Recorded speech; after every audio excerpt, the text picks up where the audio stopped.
Chapter 11. The rhythmic clip-clop of hooves echoed within the courtyard as Malieous rode his horse up to the castle door just before nightfall.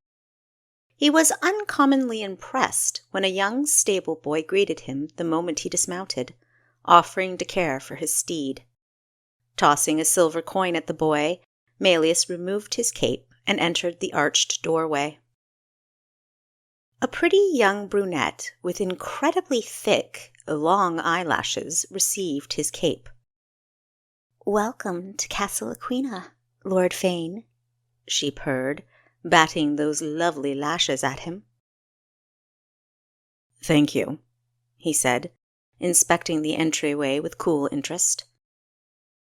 "Do you like what you see?" she asked, her voice sultry. Catching her double meaning, Malieous snorted, amusement barely concealed within his eyes. "Where is Mirabelle?" "Mirabelle is old and tired. Surely I can be of more service. I've been asked to tend to your needs, and I intend to. I'll see to all of your needs." "Your name?" "Odette. But call me whatever you like," she smiled sweetly, taking a step closer to him. Covering her ample cleavage was apparently of little importance to Odette. In fact, her outfit and the way she posed opposite him only accentuated her attractive curves. The pleasant scent of her hair and skin reached his nostrils, and he closed his eyes, enjoying it momentarily. "Though I am grateful for your willingness to serve me, Odette, I have few needs, and those I do have do not require you. Perhaps you'd consider seeing to the soldiers. I'm sure they'd be very appreciative of your help." "Shall I show you to your room, sir?" She stepped behind him, smoothing her hands up his shoulders where she began to massage. "Not necessary." He shrugged her hands away. "You're awfully tight. Perhaps a whole-body massage, or a bath, or both?" she continued, undaunted by his immunity to her charms. "No." "I'm sure I can do something to ease your tension." "Master!" Quinn stood on the stairs, his muscles taut and his eyes narrowed. His appearance reminded Malieous of a protective pup sensing something awry. "Quinn, I'm hungry. Miss Odette will escort you to the kitchen where you can prepare my usual meal, with the usual precautions. You can bring it to me in the bower, please, and thank you. Now, if you'll both excuse me." "Yes, sir." Quinn descended the remaining steps and with the authority of a grown man asked Odette to show him to the kitchen. "Don't hesitate to send for me if you should change your mind," Odette said over her shoulder as Quinn led her away. Malieous watched them exit the hallway, then darted up the staircase, entered the bower, and shut the door behind him. Smoothing his fingertips over the bedspread, he recalled the time spent there with Equestria. He smiled slightly. A moment later, a frown creased his brow, eradicating any traces of a smile. News of Acara's escape had likely reached many ears by now. This might spark dissent within the general population, and further infuriate the king. After the chaos in Aquina, Cassius had fled to Tenea. Tenea was closer than the capital, albeit in the opposite direction, and he had a small army stationed there. Malieous figured the king planned to assemble his entire army and march on Ashland. Coolly, he swiveled, grabbing the upheld wrist holding a small, shiny dagger that was ready to strike. Twisting the hand around, he forced the perpetrator face first into the wall. "How horribly predictable, Odette. You're as sloppy at assassination attempts as you are at seduction. You really thought you could kill me?" he said, pinning her firmly against the wall. "Hoped is a more fitting word," she snarled. "I hoped I could end your miserable existence." "Well, You wouldn't be the first. Nor the last, I'm sure. Searching her carefully for any additional weapons, he located a knife concealed against her thigh. Ah, I see you picked up a few things from my wife while she was here. He removed the knife and placed it in his belt along with her dagger. Releasing her, he moved to block the exit, preventing any escape. Odette twisted away from the wall, her burgundy skirt swishing with the movement. Gingerly, she touched her wrist, which was red from the pressure of his grip. How'd you know I was here? You think to question me? He growled, slamming the door. Palm resting on the dagger's handle, he moved toward her. As he did, an ominous shadow seemed to slither across the floor behind him. Instinctively, Odette cowered, an audible whimper slipping from her lips. Malieous' dark eyes gleamed as he bound Odette's wrists together with a leather cord. Leading her over to the bed, he sat her down and marked the distress clouding her pretty features. Sensing his twisted pleasure, Odette stiffened. Murderer! You're as malevolent as I always imagined. His lip curled. I'm much worse than your limited imagination could conjure. I'm flattered I've been on your mind, though. To what do I owe the pleasure?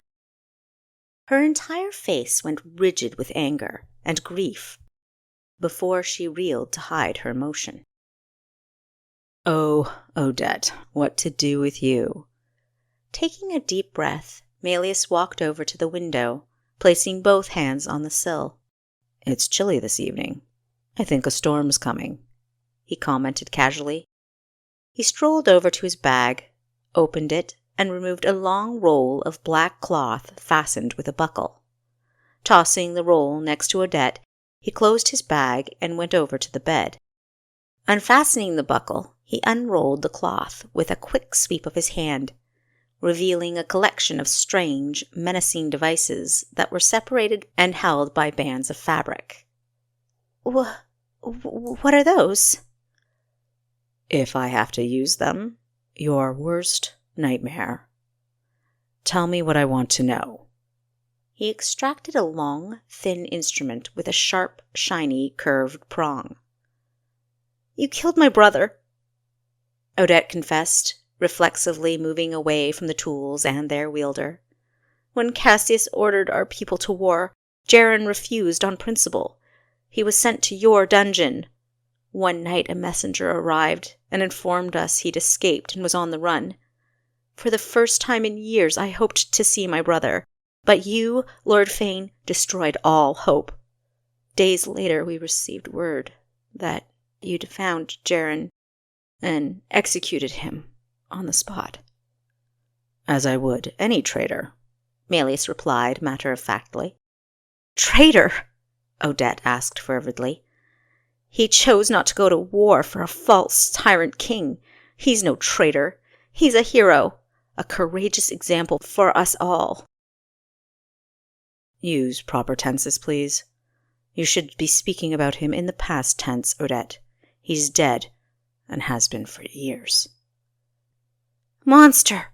Odette spat, a look of the deepest loathing ravaging her face. I will never see him again because of you. Only the vilest villain would ridicule my pain. As you say, Malieous bowed slightly, enjoying her choice of vocabulary. Jumping from her seat, hands tightly bound, Odette attempted to kick him, heedless of her encumbering skirts. Malieous evaded her attacks easily and put her back in place. Sit back down, please. I still have questions for you. Glaring up at him, Odette hissed, I won't answer any more of your questions. You can torture me as much as you like. A bright flash of lightning lit up the tool in his hand. Slowly, a malignant smile crept across his face. Oh, Odette, my dear girl, how could I refuse such a generous offer? Thunder boomed furiously, unnerving the wretched girl. Startled by the noise, a huge rat skittered across the room, stopping nervously at the door, where it wiggled its snout curiously. Pulling on his leather gloves, Malieous, his actions seeming as quick as the lightning, grabbed the rat and held it securely in his hands, petting it fondly. "Are you hungry, little fella?" he asked, walking back to Odette and retrieving the instrument from the spot where he'd put it. Twirling the object in one hand, he patted the rat on the head with his thumb. The rat appeared perfectly content where he was, showing no fear or desire to escape. Odette recoiled, a sneer of disgust curling her lip. "King of the rats, that's what you are." "Indeed." Malieous continued to simultaneously twirl the tool and pet the rat. If Odette didn't loathe him so much, she'd find him amusing. "Rats are fascinating creatures, Odette. When they're hungry, really hungry, they'll eat just about anything, living or dead. I could take my handy little instrument here, slit your stomach in a couple of places, and put my friend, let's call him Harold, on top of you, and he'd gorge himself on your intestines, probably call his friends to join in the feast. Harold would enjoy himself immensely, but you, my dear, would suffer a prolonged and excruciating death. The more rats, the faster you die. But since Lord Aguillon and his staff maintain a high standard of cleanliness, I don't get the sense there's an abundance of rats about the place." He stopped twirling the tool, lowering it towards Odette, who whimpered and wriggled further away from him. "Tell me everything you know about Lord Aguillon and his alliance with Red Talon." Carefully balancing the plate in his hand, Quinn bounded up the steps 2 at a time, worried about how long he'd taken to make the sandwich. Mirabelle had shooed him away while she served dinner to Garrett, Werner, and the others. By the time he gained access to the kitchen, Mirabelle, already preoccupied with her clean-up procedures, offered him little assistance, and locating some of the required ingredients proved both difficult and time-consuming. Just as he reached the door, it swung open, and Odette, sobbing heavily, blindly fled the room, nearly colliding with him in the process. Quinn entered the room to behold his master winding a strip of leather around his hand, an enormous rat at his feet, and his tool kit open on the bed. "About time, Quinn," Malieous said, not even turning to look at the boy. Quinn had long ago given up wondering how his master could sense his presence. "Lockpicks and a rat, sir?" Sliding the curved instrument back into its slot, Malieous rolled up his lock-picking set and fastened the buckle, while Quinn, still holding the plate with the sandwich, watched him curiously. Smirking mischievously, Malieous turned to him. "Never underestimate the power of suggestion, Quinn." Removing a substantial piece of cheese from the sandwich Quinn held, Malieous bent down and gave it to the rat. Holding the piece of cheese between its paws, the rat happily began to gnaw on it. "Thank you, my friend." "You're welcome, sir." Quinn was surprised by the unusual endearment. "I was talking to the rat," Malieous announced. "Nevertheless, I am grateful to you as well." He took the plate from the boy. "Have her followed, Quinn. I want to know where she goes, who she meets. You know the drill." Quinn nodded. "Certainly, sir." He grinned mischievously, just as his master had mere moments ago. "You mean the girl, not the rat, right?"